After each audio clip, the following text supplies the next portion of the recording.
Halo semuanya, perkenalkan nama saya Vandia Pratama dengan nomor induk mahasiswa 1102619059. Saya berkuliah di Pendidikan Khusus Fakultas Ilmu Pendidikan Universitas Negeri Jakarta.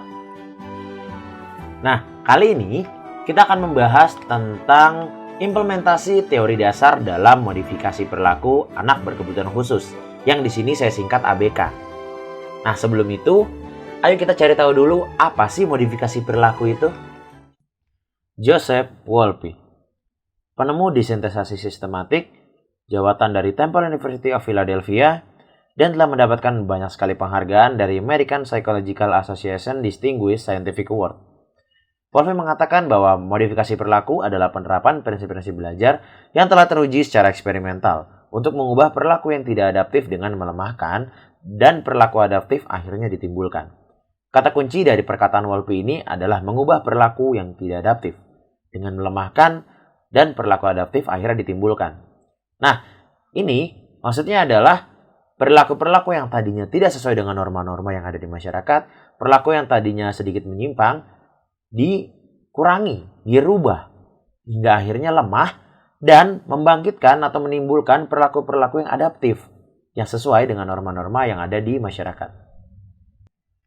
Dari luar negeri, sekarang kita pindah ke dalam negeri.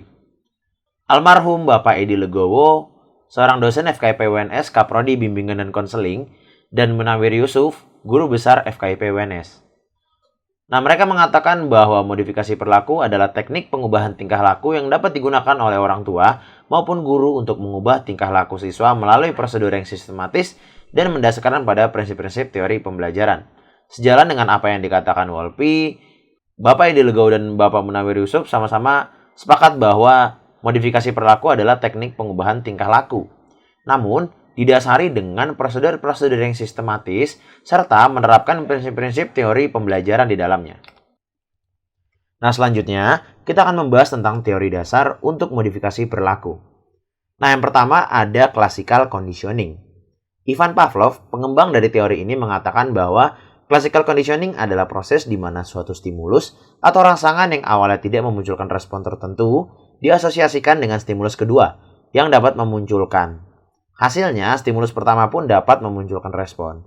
Pavlov mengungkapkan bahwa kita bisa menghasilkan suatu respon dengan mengkombinasikan dua stimulus, yaitu stimulus alami dan stimulus buatan. Nah, yang kedua ada operant conditioning. Nah, yang ini dikembangkan oleh B.F. Skinner dan juga sering disebut sebagai teori Skinner maupun instrumental conditioning. Nah, operant conditioning ini adalah suatu metode pembelajaran menggunakan reward atau hadiah dan punishment atau hukuman. Nah, reward atau punishment ini akan dikoneksikan dengan perilaku dan konsekuensi.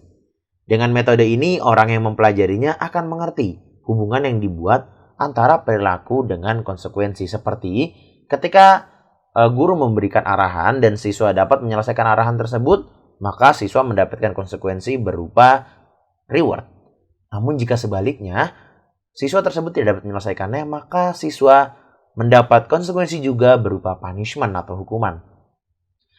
Nah, dari operant conditioning ini dibagi dua. Yang pertama ada perilaku responden. Perilaku responden atau respondent behavior adalah perilaku yang muncul secara otomatis atau biasa juga disebut refleks. Seperti menjauhkan tangan saat tidak sengaja menyentuh benda panas atau menggerakkan kaki saat dokter mengetuk lutut. Perilaku ini tidak perlu dipelajari, akan dikuasai oleh manusia dengan sendirinya secara otomatis. Untuk itulah perilaku ini memang disebut perilaku refleks. Nah, berikutnya ada perilaku operan. Perilaku operan ini atau operan behavior adalah perilaku yang kita pelajari dan akan keluar, baik secara sengaja maupun tidak sengaja saat ada suatu kejadian yang berhubungan. Perilaku operan inilah yang bisa dibentuk melalui operant conditioning. Kita bisa melatih diri maupun orang lain untuk melakukan hal-hal yang dianggap baik dan setelah terbiasa. Perilaku tersebut akan menjadi bagian dari perilaku sehari-hari kita. Seperti saat kita lihat di foto, ada foto anak sedang salim dengan ibunya yang disebut perilaku sopan santun. Nah, jika hal itu dibiasakan, maka itu akan keluar dengan sendirinya terus-menerus. Itulah yang disebut sebagai perilaku operan. Nah, berikutnya ada modeling. Modeling adalah bagian dari terapi behavior, yang mana teknik behavior berfokus pada perilaku yang terlihat dan penyebab luar yang menstimulasinya. Albert Bandura menjelaskan bahwa modeling merupakan suatu perubahan pada diri individu terhadap tingkah laku atau perilaku model yang ia tiru. Kebanyakan tingkah laku seseorang terjadi karena pengamatan atau belajar model. Model yang ditiru bukan hanya orang-orang yang konkret adanya, melainkan juga bisa model-model yang simbolis yang dilihat pada televisi atau dalam buku.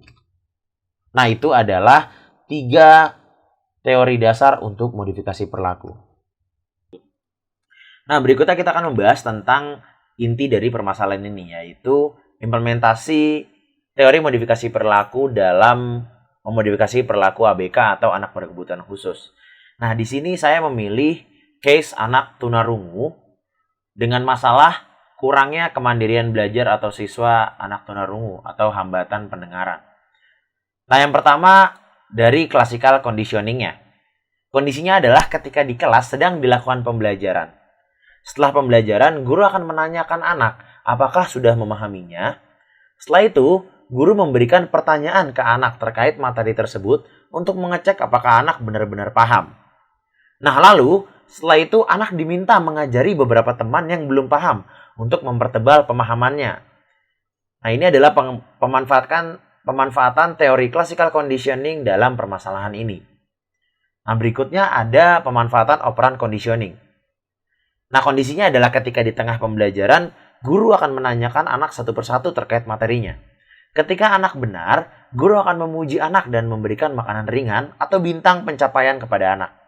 Namun ketika anak gagal menjawab, guru akan memberikan hukuman, yaitu harus merangkum materi hari ini dengan menanyakan hal yang tidak ia mengerti kepada teman-temannya atau mencarinya di internet. Nah, ini dimaksudkan untuk meningkatkan kemandirian belajarnya. Dan ini adalah pemanfaatkan teori operant conditioning atau reward and punishment. Nah, yang terakhir adalah modeling. Untuk modeling, kasusnya adalah ketika sedang pembelajaran, guru akan memberitahu cara mencari materi yang tidak diketahui anak-anak melalui internet dan sumber-sumber yang dapat dipercaya. Dan juga sumber buku.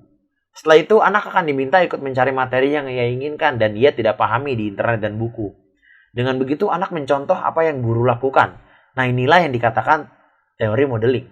Dengan mengetahui sumber-sumber belajar internet dan buku, diharapkan nantinya akan meningkatkan kemandirian belajar pada anak tunarungu. Dan 3 ini adalah pemanfaatan teori-teori modifikasi perilaku kepada case tunarungu dengan masalah kurangnya kemandirian belajar siswa tunarungu. Penjelasan saya terkait implementasi modifikasi perilaku kepada siswa tunarungu semoga dapat menjadi manfaat untuk kita semua. Terima kasih banyak.